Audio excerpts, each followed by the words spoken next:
Dan saran itu pun dilaksanakan oleh Teguh dan juga Rani. Sesampainya di tempat Mbah Jaya itu, ya ritual itu sama, cuman yang berbeda lagi di ritual yang kedua, Mbak Rani ini disuruh untuk tidak memakai kain, tidak memakai kain penutup. Ini yang membuat Mbak Rani itu benar-benar ketakutan.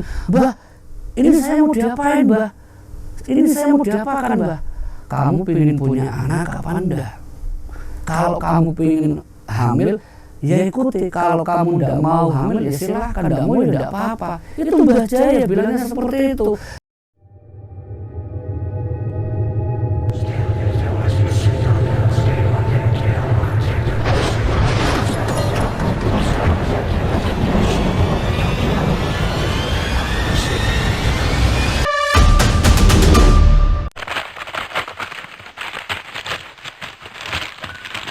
Bismillahirrahmanirrahim. Assalamualaikum warahmatullahi wabarakatuh. Jumpa kembali bersama saya Pak D di channel yang baru lagi, di channel Waalaikumsalam. Astagfirullahaladzim Pak. Sampai lagi Rono bum. Iya bum. Rono iya bum. Ya ngapunten nih. Maaf semuanya. Agak rame barusan ada salah satu ya yang talent muda yang sangat berbakat, dia Rian Agus Widodo. Mungkin kalian sudah lebih tahu daripada saya. Nah, kembali lagi sebelum saya melanjutkan ke cerita, saya ulang kembali. Assalamualaikum warahmatullahi wabarakatuh. Bersama saya Pak Ade di channel Lambe Ireng ini, saya akan mencoba menceritakan kisah horor, kisah mistis yang sedikit vulgar. Bukan cerita mistis yang seperti di konsep yang lainnya. Untuk channel Lambe Ireng ini saya khususkan di channel 21+. Jadi barangkali kalian semua yang belum berusia 21+ ini, ya mohon maaf untuk berkenan menunggu usia 21+. Lanjut ke ceritanya. Untuk cerita kali ini saya ingin menceritakan sebuah kisah yang niatnya berobat, justru malah dicabuli. Mungkin itu kiasan dari salah satu narasumber yang menceritakan kisah bagaimana dia yang maksudnya mau datang ke praktisi, ke dokter atau ke siapapun, ini datangnya ke dukun. Dia datang ke dukun yang awal mulanya itu dia tuh percaya dan yakin kalau dukun ini ya bakal bisa mengatasi masalah-masalah penyakit kronisnya. Tapi pada kenyataannya dia ini ternyata dinikmati. Nah, bagaimana kelengkapannya? Kita langsung ke dalam ceritanya.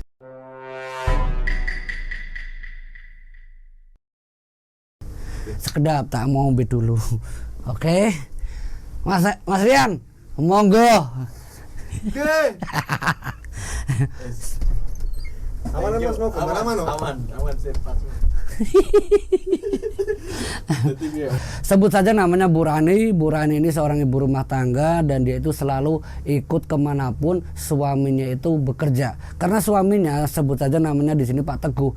Pak Teguh ini seorang mandor yang bekerjaannya itu sebagai mandor proyek. Jadi tidak nentu, kadang di wilayah Jawa Barat, kadang di wilayah Jawa Tengah, kadang di wilayah Jawa Timur. Kemanapun tugas dari sang suami, Bu Rani ini selalu ikut. Nah, kebetulan kejadian yang waktu itu ada di wilayah Jawa Timur.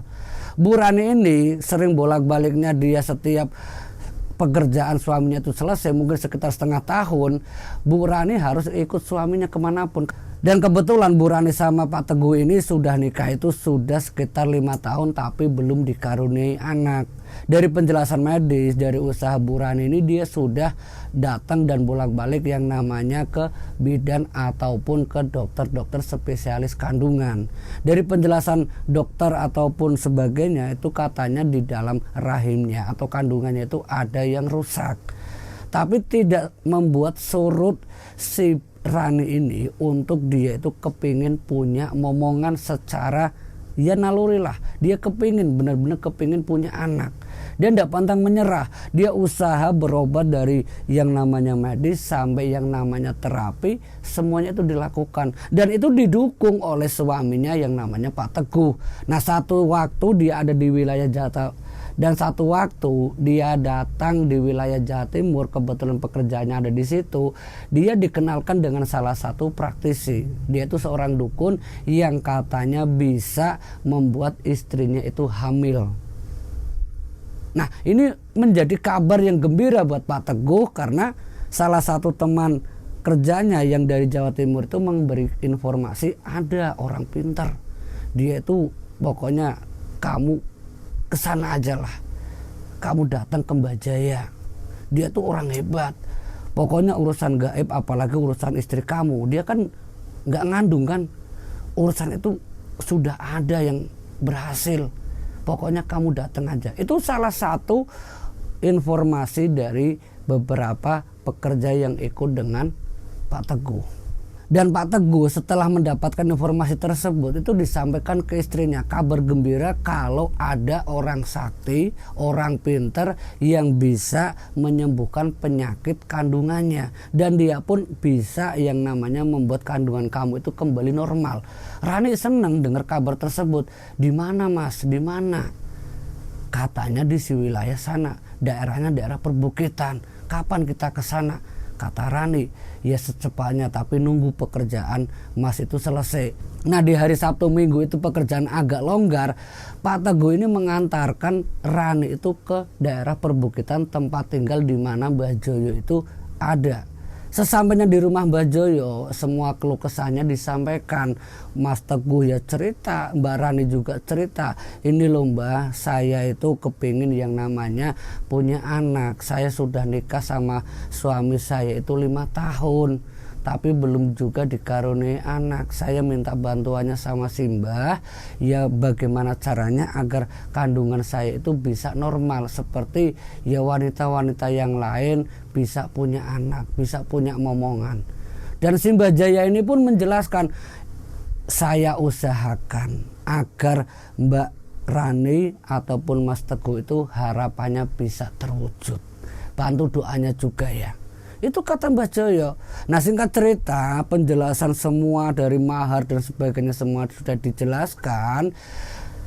Giliran ritualnya.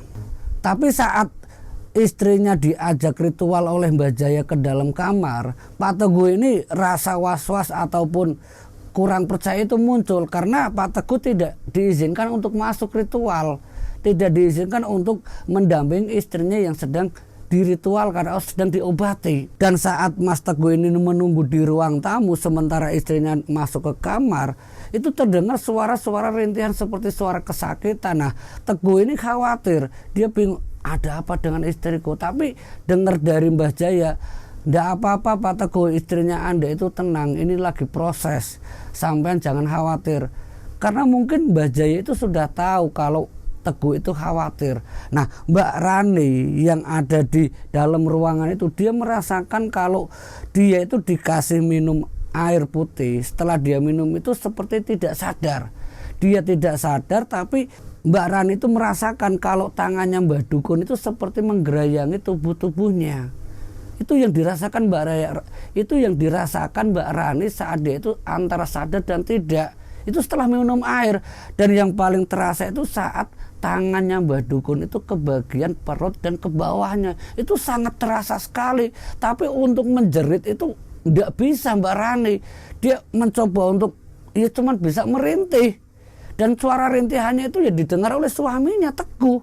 Nah saat rintihan itu terus didengar, beberapa waktu setelahnya itu Mbak Rani itu memang sudah hilang seperti hilang kesadaran. Dia sudah tidak ingat sama sekali. Tapi setelah mungkin dia lihat jam ritual itu selesai, itu sekitar hampir 1,5 jam di dalam kamar. Nah saat dia ini keluar dari kamar, dia tuh merasakan bagian alat vitalnya itu perih. Nah ini yang membuat Mbak Rani itu, apakah jangan-jangan aku itu disetubuhi? Itu cuma dalam batin. Dia tidak berani ngomong karena dia tidak tahu, tidak sadar. Cuman yang dia ingat tangannya itu menggerayangi. Itu yang dia ingat pertama kali ritual. Nah ritual keduanya pun dia datang lagi.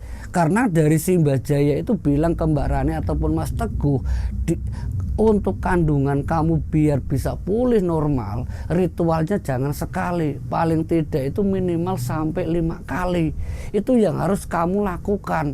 Dan saran itu pun dilaksanakan oleh Teguh dan juga Rani. Sesampainya di tempat Mbah Jaya itu, ya ritual itu sama, cuman yang berbeda lagi di ritual yang kedua, Mbak Rani ini disuruh untuk tidak memakai kain, tidak memakai kain penutup. Ini yang membuat Mbak Rani itu benar-benar ketakutan. Mbah, ini saya mau diapain, Mbah?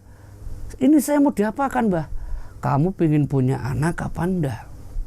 Kalau kamu pingin hamil, ya ikuti. Kalau kamu ndak mau hamil, ya silahkan. Ndak mau ya ndak apa-apa. Itu Mbah Jaya bilangnya seperti itu. Sementara niat hati dari Rani yang memang kepingin punya momongan, apapun yang dikatakan Mbah Jaya akhirnya dituruti. Lagi-lagi yang dilakukan Mbah Jaya saat dia memegang kepala, entah apa yang dibaca, mantra apa yang dibaca, itu dia itu seperti terdiam. Dia terdiam, Mbak Rani itu terdiam, matanya sedikit kantuk. Nah, ngantuknya itu seperti sudah hilang. Tapi dalam hati itu masih bisa merasakan, tubuhnya itu masih bisa merasakan. Cuman mulutnya itu terkunci. Mungkin dia merasakan ada sosok gaib mungkin yang sudah masuk ke tubuhnya yang membuat dia itu seperti terdiam, sama sekali tidak bisa bergerak. Dan Mbak Rani itu ya benar-benar merasakan kalau dia itu disetubuhi, itu dirasakan. Dan itu bukan sekali, itu beberapa kali Mbak Rani itu pengen nangis, pengen jerit, yang keluar hanya air mata. Setelah hampir 1 jam hubungan itu dilakukan oleh Mbah Jaya, Mbak Rani yang dalam pikirannya dia itu sadar sepenuhnya, cuman dia tidak bisa bergerak apa-apa, dia keluar dengan tangisan. Nah, suaminya ternyata sudah ngobrol sama Mbah Jaya, kalau nanti istrimu keluar nangis itu tanda-tanda dia berhasil ritualnya. Itu yang dikatakan Mbah Jaya ke suaminya. Saat si Rani ini keluar, dia benar-benar nangis, si Teguh ini malah senang. Syukur nduk, kamu sudah sukses ritualnya. Itu yang dikatakan suaminya. Nah, Mbak Rani ini masih nangis. Dia mencoba mau bercerita ke Teguh suaminya. Suaminya yaitu Teguh ini justru malah bersikap itu seolah-olah dia itu malah senang, bahagia. Tapi Rani berusaha untuk tidak mau ngobrol dengan Mbah Jaya karena dia yakin dan tahu kalau dia itu sudah disetubuhi. Dia langsung mengajak, Mbak Rani itu langsung ngajak Teguh, Mas ayo pulang, Mas ayo pulang. Lah kita kan belum poyan nduk sama itu Mbah Jaya. Mbah, saya permisi dulu Mbah. Sementara Rani itu tidak mau nengok sama Mbah Jaya, sama sekali tidak mau. Dia langsung keluar terlebih dahulu, diikuti Teguh yang sudah pamitan sama Mbah Jaya. Sesampainya di rumah, sosok yang tadi masuk ke tubuh Rani itu ternyata mengikuti dan membuat perilaku Rani itu benar-benar berubah. Sesampainya di rumah dari tempat ritualnya Mbah Jaya, dia itu langsung meminta jatah seperti ingin berhubungan lagi dengan Teguh. Nah, Teguh itu bingung, apa ini efek dari ritualnya Mbah Jaya. Teguh tidak punya pikiran lain, ya dia mengikuti berhubungan mereka. Tapi hubungan yang menurut Teguh, menurut narasumber, dia itu merasakan birahnya itu jauh lebih besar daripada seperti biasanya. Itu saat sepulang dari tempatnya Mbah Jaya, padahal perjalanan itu lumayan jauh, tapi rasa capek istrinya itu seperti tidak ada. Dan bahkan sudah beberapa kali berhubungan itu minta dan minta lagi, sampai Teguh itu benar-benar kewalahan. Dia nyerah, tapi istrinya ini marah. Rani itu marah sama Teguh. Teguh bingung.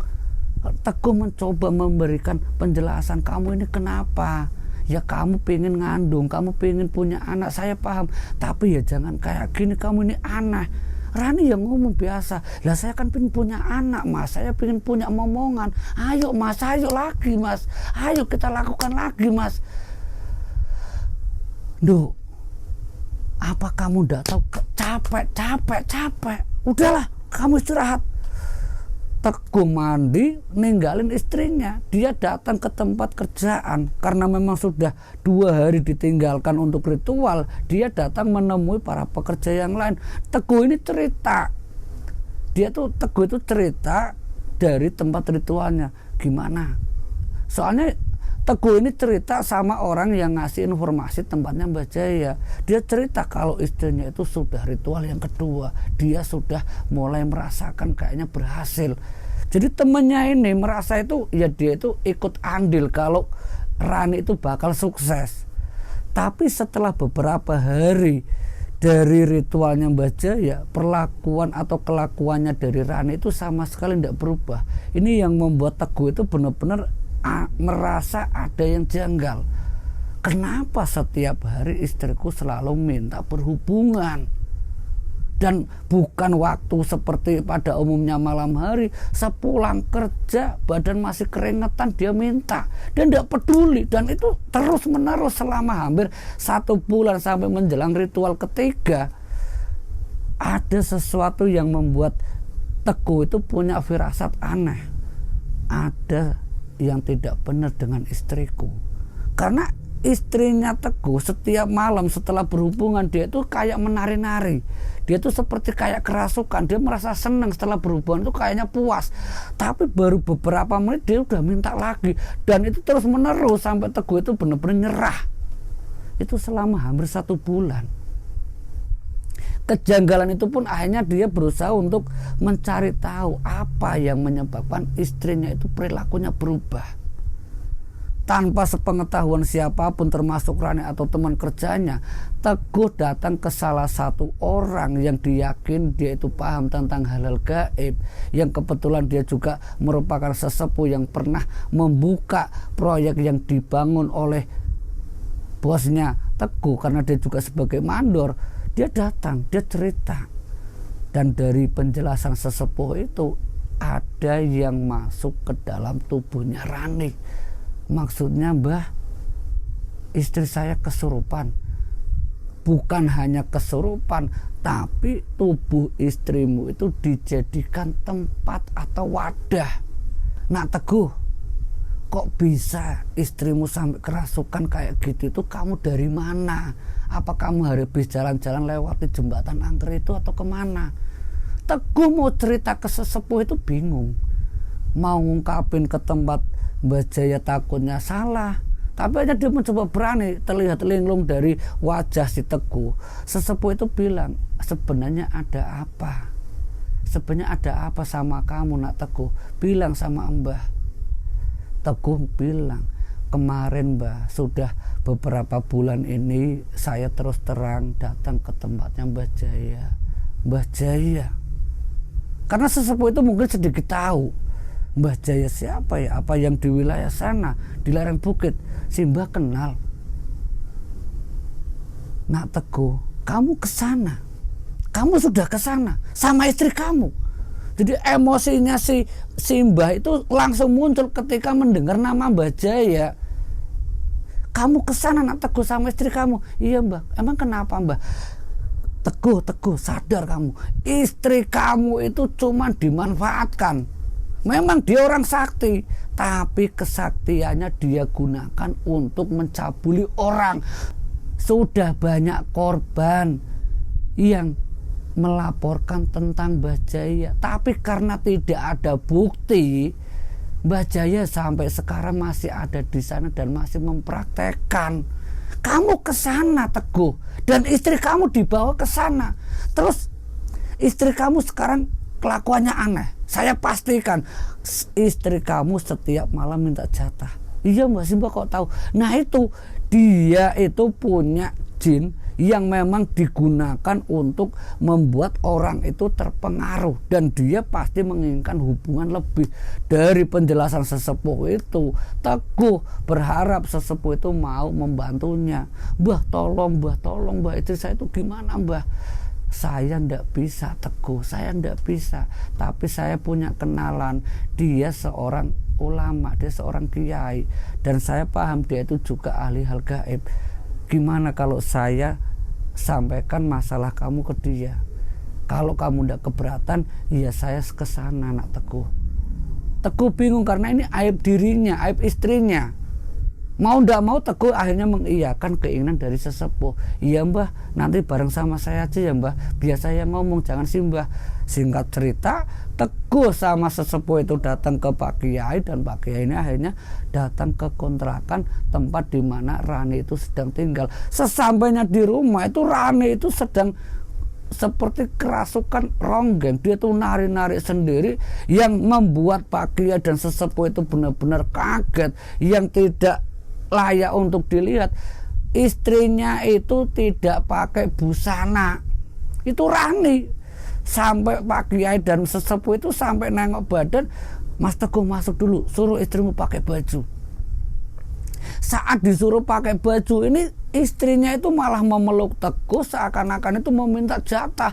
Tapi Teguh itu benar-benar bingung sampai dia tuh teriak-teriak sama Pak Kiai. Pak Kiai tolong, Pak Kiai ini gimana istriku seperti ini Pak Kiai. Mendengar teriakan seperti itu dari sisi luar, dari pintu luar, Pak Kiai masuk bersama sesepuh. Tapi kamar itu sudah dikunci karena melihat istrinya yang tidak pakai baju sama sekali. Teguh itu berusaha menutup dengan kain spray. Pak Kiai masuk, Pak Kiai silahkan Pak Kiai. Tidak apa-apa Mas. Iya, silahkan masuk. Melihat kondisi istrinya yang sudah kerasukan, Pak Kiai ini langsung membacakan ayat-ayat Ruqyah dibantu oleh sesepuh. Dan proses itu benar-benar membuat Teguh itu merasa malu karena istrinya dalam keadaan tidak pakai busana, dia kerasukan, dia menantang Pak Kiai dan sesepuh. Ini yang membuat Teguh itu benar-benar merasa malu. Tapi apa mau dikata, karena yang merasuki istrinya itu ya sosok yang memang dingin membuat istrinya itu hamil. Dan singkat ceritanya, mungkin sekitar hampir 2 jam Pak Kiai dan sesepuh ini berusaha untuk menetralkan, mengeluarkan sosok yang merasuki tubuh istrinya Teguh, yaitu Mbak Rani. Mbak Rani ini setelah dikeluarkan semua pengaruh negatifnya, dia pingsan, dia tidak tersadar. Setelah beberapa menit, sekitar 15 menit, Rani itu tersadar. Rani dalam keadaan yang benar-benar badan dan tubuhnya itu terasa sangat-sangat lemas, dan dia tidak menyadari kalau dirinya itu sudah tanpa busana. Karena saat dia pingsan itu hanya kain spray yang menutupi tubuhnya. Pak Kiai yang ngobrol dengan Teguh yang ada di ruangan luar mendengar suara panggilan dari Rani, Mas saya ini kenapa Mas, saya ini kenapa Mas. Jadi selama Rani sepulang dari ritualnya Mbah Jaya yang kedua, dia seperti sudah hilang akal. Dia itu hanya seperti dijadikan wadah untuk sosok jin yang merasuki tubuhnya untuk memuaskan nafsu kepada suaminya, yaitu Teguh. Itulah kisah pengalaman misteri horornya Mbak Rani dan Teguh, sepasang suami istri. Semoga kisah ini bisa memberikan edukasi untuk kita semuanya, bisa memberikan manfaat. Jangan lupa dukung channel saya di Lambe Ireng ini, komen, like, share, dan juga subscribe-nya. Jangan lupa tekan notifikasi loncengnya agar tidak ketinggalan cerita-cerita horor lainnya yang khususnya ceritanya itu 21+. Ceritanya ini agak dewasa. Terima kasih, semoga kisah ini bisa bermanfaat untuk kita semuanya. Akhirul kalam, wassalamualaikum warahmatullahi wabarakatuh.